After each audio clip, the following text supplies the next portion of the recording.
The greatest prison truly has no walls. It's the unobserved mind. The Stoics dismantled theirs brick by brick through awareness, perception, acceptance, isolation from judgment, and silence. You can do the same. Guard the gateways of attention like sacred doors. Let no casual word rearrange your hours. Let no algorithm dictate identity. Let the world remain noisy. It can't enter without permission. Calm is not the absence of conflict. It's the mastery of entry points. When the next storm comes, and it will, pause.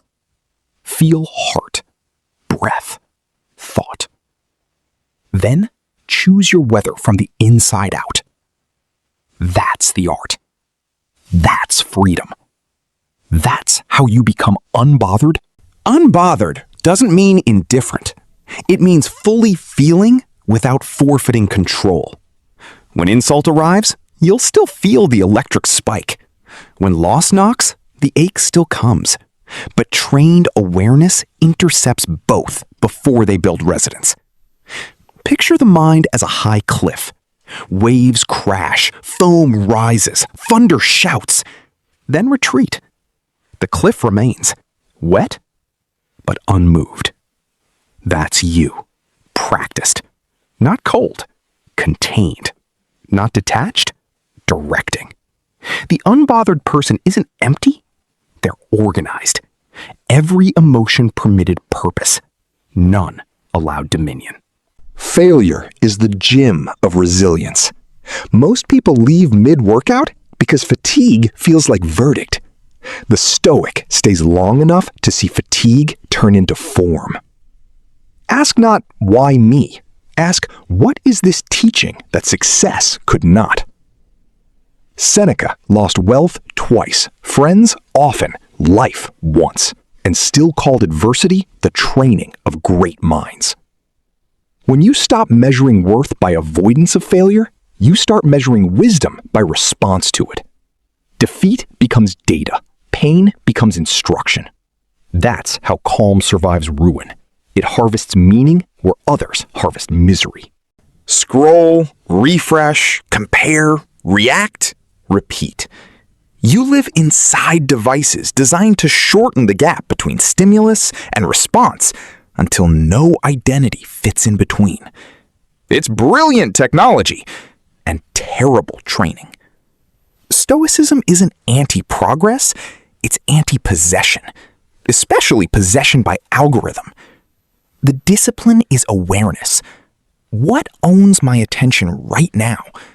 Because whatever owns attention owns emotion, and whatever owns emotion owns behavior. Try an ancient experiment for one day.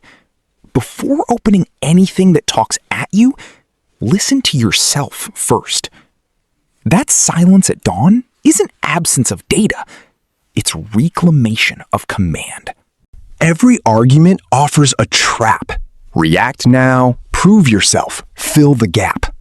Silence feels painful because it exposes how desperate your ego is for sound. In Rome's Senate, Seneca once waited so long to reply to an insult that his opponent began apologizing just to end the silence. Presence, not rebuttal, won the room. Modern noise worships instant response. You tweet, comment, defend, explain. Each word leaks energy. The Stoic treats silence as blade and balm. Before speaking, ask, does this protect peace or purchase it with regret? If the answer is unclear, remain quiet. That pause is practice. It forces emotion to cool until logic can see again. Silence doesn't mean lack of voice, it means ownership of volume. When you speak after mastering silence, your words arrive already weighted with calm. Socrates spent his life clarifying truth with such patience that Athens executed him for it. If the wisest man of his age could be misread, what chance do we have? To live authentically is to accept distortion. You will be called cold because you're quiet, arrogant because you're confident, naive because you still hope. Most people perform for an imaginary audience of approval. The Stoic performs for principle.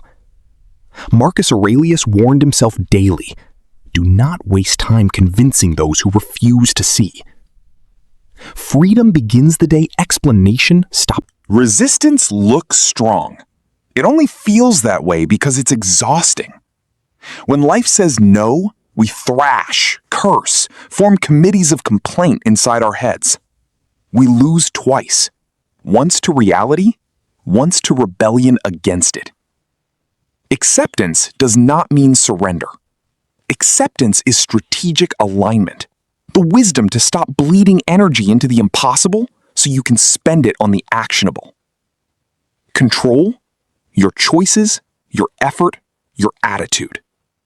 Everything else, weather. Shouting at the sky has never stopped rain. Changing direction quickly has saved countless journeys. Say it softly when things collapse. This too. Not, this is fine. Not, I wanted this. Just, this. Two people sit in the same storm. One calls it punishment, the other calls it purification. The rain is identical. The interpretations are galaxies apart. Your mind doesn't see reality. It edits reality. It receives fragments of color, sound, and pressure, then builds a movie that feels absolute.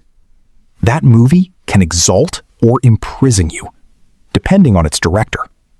Most people let fear direct. The Stoic reclaims authorship. When something fails, ask, what facts remain true when emotion leaves the room?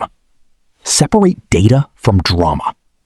That separation is perception control. Every human shares one fragile heartbeat, the instant between impact and reaction. Someone criticizes you, forgets you, cuts you off, disagrees. Within a fraction of a second, your chest tightens, the internal courtroom opens, and the trial begins. Guilt, anger, anxiety, each throws its evidence on the table until your entire state belongs to a moment that lasted 2 seconds. The Stoics named that space the prohairesis, the commanding faculty. Inside it lies the power to stay unbothered. What happens to you is rarely the problem. What your mind does next, that's the architect of chaos. Train that gap. Notice when the spark of judgment strikes. They disrespected me. I'm losing control. Everything's ruined. Then strip. The beating stopped, but the pain kept echoing through his bones. Epictetus, born a slave, owned by another man's impulse, lay on the dirt floor of a Roman villa. His master had twisted his leg until it snapped, curious to see how far bone could bend before it surrendered. Epictetus looked at him calmly and said, "See, I told you it would break." No curse, no cry, just observation. A moment that centuries later still startles historians who stumble across it in old manuscripts. This impossible steadiness, this refusal to grant cruelty ownership of the soul. What if that steadiness isn't mythical? What if it's trainable? We live surrounded by invisible leashes, phones that set our moods, comments that dictate our worth, schedules that feel like orders. We call it normal. Epictetus called it slavery of the mind. He wasn't born calm. He built calm under terror. He learned that peace isn't gifted. It's engineered through disciplines anyone can practice. That's what you and I are going to learn. Not gentle platitudes, but 5 Stoic disciplines forged